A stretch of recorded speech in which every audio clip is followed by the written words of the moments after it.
کبھی ایسا ہوا کہ کسی نے آپ پر اتنا اعتماد کیا کہ بغیر کسی کاغذ، بغیر کسی گواہ کے اپنی سب سے قیمتی چیز آپ کے حوالے کر دی ہو؟ اس لمحے انسان کے پاس دو راستے ہوتے ہیں، ایک یہ کہ کوئی دیکھ نہیں رہا، اور دوسرا یہ کہ اللہ دیکھ رہا ہے۔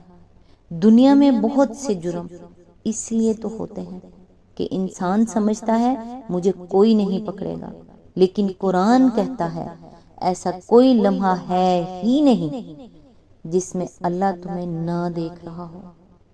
السلام علیکم۔ آج انشاءاللہ سورہ البقرہ کی آیت نمبر 283 سے سٹارٹ کریں گے۔ اس کا ترجمہ اور تفسیر تفہیم القرآن سے بیان کروں گی جو اہل سنت جماعت کے لیے ہے۔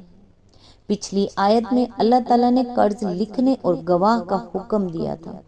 اب قرآن بتاتا ہے کہ اگر کبھی لکھنا ممکن نہ ہو تو پھر انسان کے کردار اور تقوی کی آزمائش شروع ہوتی ہے، اور آخر میں یاد دلاتا ہے کہ صرف اعمال نہیں، دل کے ارادے بھی اللہ کے علم میں ہیں۔ تو آئیے سٹارٹ کرتے ہیں۔ اعوذ باللہ من الشیطان الرجیم، بسم اللہ الرحمن الرحیم۔ اگر تم سفر کی حالت میں ہو اور دستاویز لکھنے کے لیے کوئی کاتب نہ ملے، رہن بالقبض پر معاملہ کرو۔ اگر تم میں سے کوئی شخص دوسرے پر بھروسہ کر کے اس کے ساتھ کوئی معاملہ کرے تو جس پر بھروسہ کیا گیا ہے اسے چاہیے کہ امانت ادا کرے اور اللہ اپنے رب سے ڈرے، اور شہادت ہرگز نہ چھپاؤ۔ جو شہادت چھپاتا ہے اس کا دل گناہ میں آلودہ ہے، اور اللہ تمہارے اعمال سے بے خبر نہیں ہے۔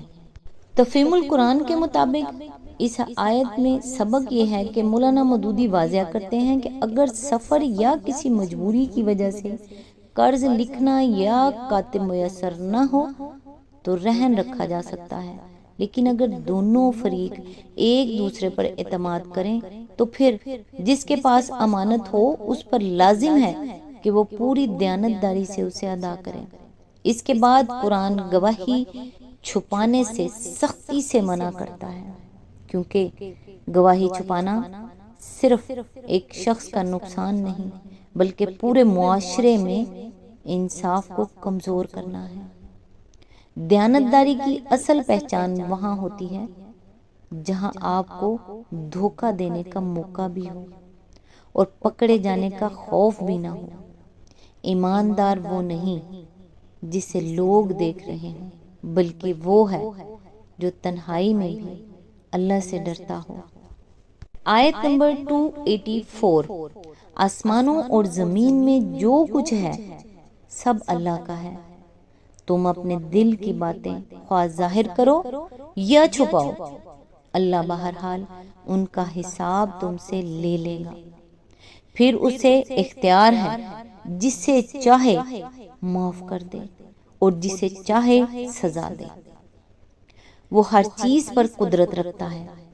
اس کی تفسیر ہے یہ خاتمہ کلام ہے، اس لیے جس طرح سورت کا آغاز دین کی بنیادی تعلیمات سے کیا گیا تھا، اسی طرح سورت کو ختم کرتے ہوئے بھی ان تمام اصولی امور کو بیان کر دیا گیا ہے جن پر دین اسلام کی اساس قائم ہے۔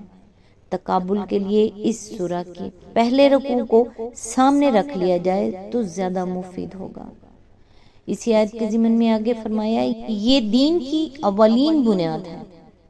اللہ تعالیٰ کا مالک زمین و آسمان ہونا اور ان تمام چیزوں کا جو آسمان و زمین میں ہیں اللہ ہی کے ملک ہونا، دراصل یہی وہ بنیادی حقیقت ہے جس کی بنا پر انسان کے لیے کوئی دوسرا طرز عمل اس کے سوا جائز نہیں ہو سکتا کہ وہ اللہ کے آگے سر اطاعت جھکا دے۔ اس فقرے میں مزید دو باتیں ارشاد ہوئیں۔